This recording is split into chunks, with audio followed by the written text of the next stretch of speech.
AM 590, KXSP Omaha's ESPN Radio. It's time for the Front Stretch, brought to you by Joe's Karting in Council Bluffs. Online at joeskarting.com. Thank you for joining us this morning on the Front Stretch, presented by Joe's Karting in Council Bluffs. Booking, prices, hours, and so much more. It's all located online at joeskarting.com. That's karting with a K. You can also give them a call, 712-256-5278. You almost missed the show tonight because you guys had a big outing you're trying to help out with and make sure the customers are taken care of. Yeah, we had Kiewit Corporation come in, and we had another outing that I scheduled, about an hour and a half, but that's pretty typical for us. You never know what's going to happen or how it's going to happen or who's coming in. So, and the cool thing I really like about you guys is that your formal business hours are 4 to 10, 11, right? Yes, I do want to address that because that is going to change. Starting tomorrow, our new summer hours. Summer hours are Monday through Thursday, 2 to 10 p.m., and then Fridays we're open 2 to 11 o'clock. And Saturdays, 11 a.m. to 11 p.m., and then Sundays, noon to 8. Cool. So, new summer hours for Joe's Karting. Get over there today, 23rd Avenue, next to the Horseshoe Casino and Mid-America Center Bass Pro Shop, all in that area there on 23rd Avenue. You can't miss Joe's Karting. It's a giant red and blue sign, and I absolutely love that, the story that your boss, Rich, told me about the Joe's Karting, the G. But we'll have to get into that another time when we got more time. What we're going to do this week is we're going to get the show done quickly because I am not editing the show until midnight again. Yeah, that was horrible. You are. Last week we had a lot to talk about. The show ended up being about an hour and 15 minutes, and because it's pre-recorded, I got to trim it down to 58 minutes. There's no ifs, ands, or buts about it. Who are you kidding? Well, this is Turn 1. It's brought to you by the Auto Connection in Lincoln, 21st and P Street. Triple-digit temperatures are just around the corner, and now is the time to get your cooling system in full working condition so you don't have any issues as those triple-digit temperatures are coming. Give Kevin and the Tex a call today at 402-477-8200. You can also give him a call. You can also go online at autorepairlincolnne.com. That's autorepairlincolnne.com. Coming up for the show, got a great conversation in Turn 4 with Andrew. We're going to talk about the midway to the race to the chase. We're halfway to the NASCAR playoffs, essentially, so we're going to talk about the drivers that are doing good, drivers that are doing bad, and the drivers that are just frankly out of it already. 13 weeks into the race, and they're pretty much out of it already.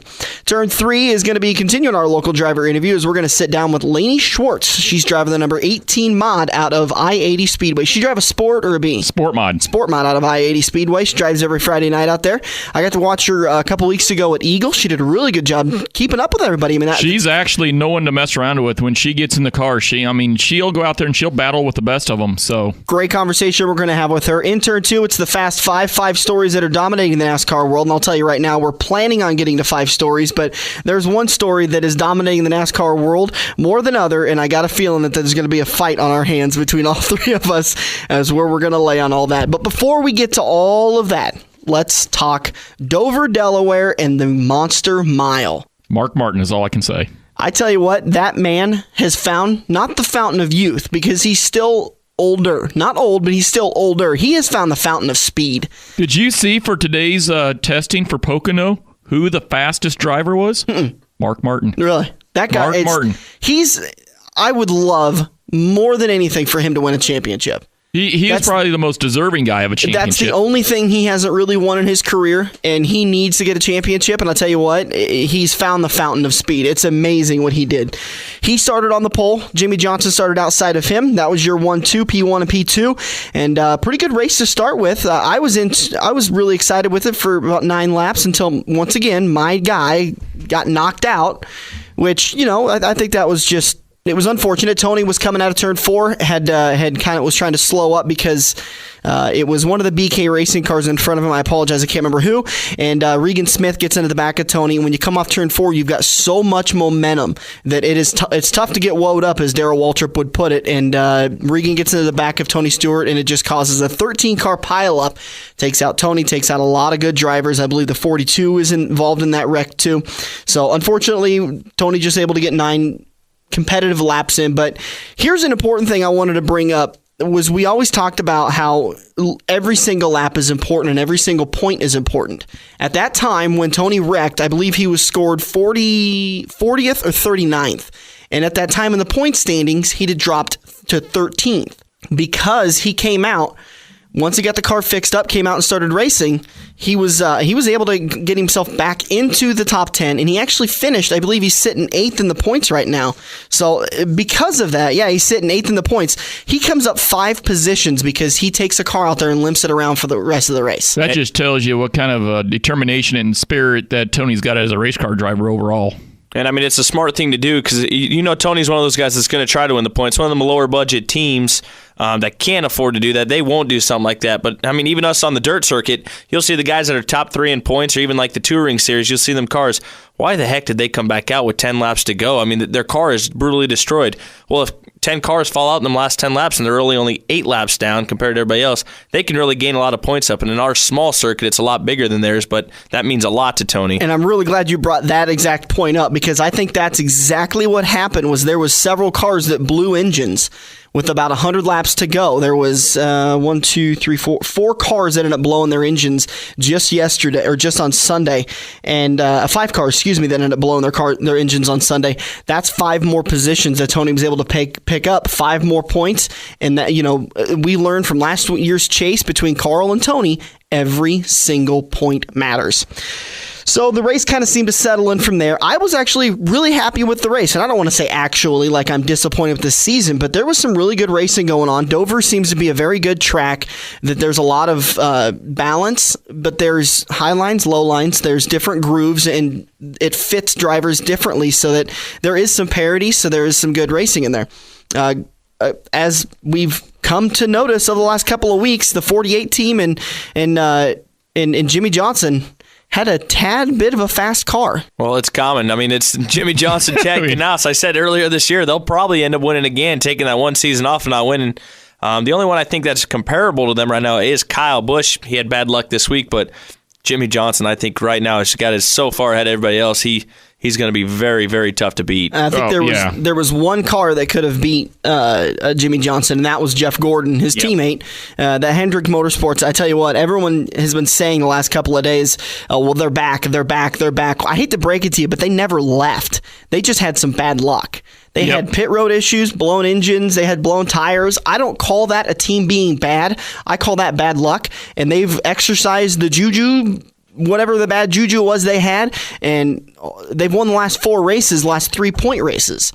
They won at Darlington, Charlotte, and now Dover. Gordon does get bit with the bad juju. He's able, and this was no mechanical failure. He had the car to beat. He was a little bit off on the green flag stops. He ends up making a green flag stop two laps later. Just 2 laps later, the caution comes out for debris in 4. And a lot of Gordon fans are mad this week because it's, again, debris in 4. You never know when stuff like, we have a common saying in dirt track racing, we'd rather be lucky than good. But on the flip side of the coin, you'd rather be lucky. Well that's not that you want to, but you could actually be unlucky too. And I've had one of those seasons. You've seen this firsthand. You're saying this exactly. It's exactly what's going on with Jeff Gordon. The guy's had good cars. The guy's led laps in almost every race. He's had an opportunity to win, but he's had bad luck. What's scary though is if they get rid of the bad juju, imagine how competitive and how dominant they could be against Jimmy Johnson. As much as I respect Jimmy Johnson and Chad Knaus and everything they've done, after a while, when people are like, well, who do you think is going to win the race? Well, you don't even want to mention Johnson's name because you know he's going to be up there. It's kind of like a given. It's like, okay, when you say who do you think is going to win the race, there's little parentheses that say besides Johnson. Yeah, besides Jimmy Johnson. As much as I like him, we have Jesse Sabin out at I-80. Everybody's like, well, bud, who do you think is going to win the Sport Mod feature? I'm like, Dennis Cook. But I know in the back of my mind, well, Sabin's going to be the guy to beat. He'll probably end up winning it. So Gordon ends up going 2 laps down, and because of some nice pit strategy, he's able to get back on the lead lap, but he's never able to really get the car going again. Finishes 13th, and it's an unfortunate day for those guys, but 13th, really, the season he's had, that's not bad. No. It could have been far, far worse. Cars that were good yesterday on Sunday, the 48, the 29, Clint Boyer in that 15 car looked really good for a little while. Obviously, Mark Martin, who'd led some laps. And then I'm throwing Jeff Gordon up there, even though he had some issues and he finished out of the top 10. His car looks really good. I think he had the only car that could have beat that 48 team. Hey, last week on our predictions, who predicted who? I think I beat you guys with Boyer, didn't I? For the first time in his life, he has to bring it up. You ever notice that? See, the thing is unfortunate because I had to delete all that out, so there's no proof. But good try. That's just wrong. You know what happens. So the 48 team ends up winning, and those guys are on an absolute tear. I mean, Hendrick Motorsports, those guys, they had such a tough time getting to 200, and now all of a sudden they're doing all this winning. So those guys are definitely running on full cylinders. Whatever analogy and cliche you want to use, Hendrick Motorsports is the scariest organization out there right now. They're on another level for sure. It's ridiculous, and I mean, they're the New England Patriots. They're the Miami Heat. They're the Jesse Sobbings. The Jesse Sobbings. Which, by the way, a little countdown: 3 weeks until your boyfriend gets on the radio. So, our trivia question for today: get to the Facebook page, become a fan, and here's what we ran into last week. We had two guys that answered the question about at the same time, but we kind of had to follow the rules as we've always stated them. You want to comment on the wall, on the timeline. You don't want to send us a message because then nobody else can see that. We want to make sure everyone else sees it. So, Patrick Willis, thank you so much for answering the question and becoming a fan of the Facebook page. But unfortunately, we had to disqualify him because he sent me a message. The answer last week. And I would like to say that did come down from the NASCAR hauler. Yes, it did. We had a conference, and it did go to arbitration.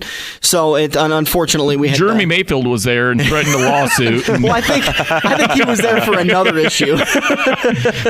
So the trivia question last week was, who was the last champion in the 5-car? And the answer was Brian Vickers, Texas Terry Labonte, 1996. So it ends up being our good old buddy who broke the Boswell streak. Oh, Aaron Roth. Aaron Roth. So Aaron Roth ends up answering it. He was the same one that broke the Boswell streak. So thank you to Aaron Roth. He got himself 6 races this time because we threw in that bonus, and he did know who it was, Texas Terry Labonte, in what year, 1996. And thanks for being a continuing listener. Always. Thank you. This week's trivia question, and let's see if you guys know the answer to it. What is the nickname for Pocono Speedway? The Brickyard. Not the Brickyard, but close. The Monster Mile. Oh, no, we just left there. Get to the Facebook page and tell me what the nickname is for Pocono, for the Pocono 400 that will come up later today, which has now been called the Pocono 400 presented by Pound NASCAR because they're teaming up with Twitter. So NASCAR getting more involved with Twitter and all sorts of stuff. Turn 2. Just around the corner. You're not going to want to miss it. We're going to be debating the Fast Five. Here we go. It's the Front Stretch presented by Joe's Karting and Council Bluffs on AM 590 Omaha's ESPN Radio.